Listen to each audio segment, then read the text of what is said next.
দেখো class 9 math questions দুটো আলাদা আলাদা স্কুলে জানাবো। থার্ড সামিটিভ ইভ্যালুয়েশন অলরেডি হয়ে গেছে 2024-এ। যাদের এখনো এক্সাম বাকি তারা দেখে নাও, বা 2025-এ যারা ফাইনাল এক্সাম দিচ্ছ তাদের জন্য কিন্তু এগুলো ইম্পর্টেন্ট। ভালো করে এগুলো প্র্যাকটিস করতে থাকবে। দেখো পরের পেজটা আমরা যাচ্ছি, দেখতে থাকো। একটু পজ করে থেমে বা স্ক্রিনশট নিয়ে পিকচার কোয়ালিটি বাড়িয়ে নিয়েও তোমরা দেখতে পারো। দেখো কোন কোন প্রশ্নগুলো এখানে পড়েছে। দেখো এখানে দেখো লেখচিত্র কোনগুলো পড়েছে, খুবই সুন্দর।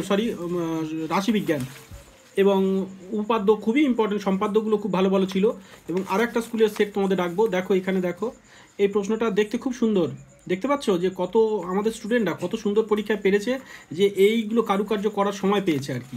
পরের পেজটাও দেখো, দেখো অর্থাৎ পরীক্ষা দিয়েছে কত সুন্দর। দেখো দেখতে থাকো, দেখো প্রত্যেকটা পেজ জুড়ে। আর এইসব কি লিখেছে, বাহ, পরীক্ষার হলে এত সুন্দর। হ্যাঁ, যাই হোক বাকি পেজগুলো আমি একটু দেখে নিচ্ছি। দেখো শেষ পাতাটা দেখে রাখো।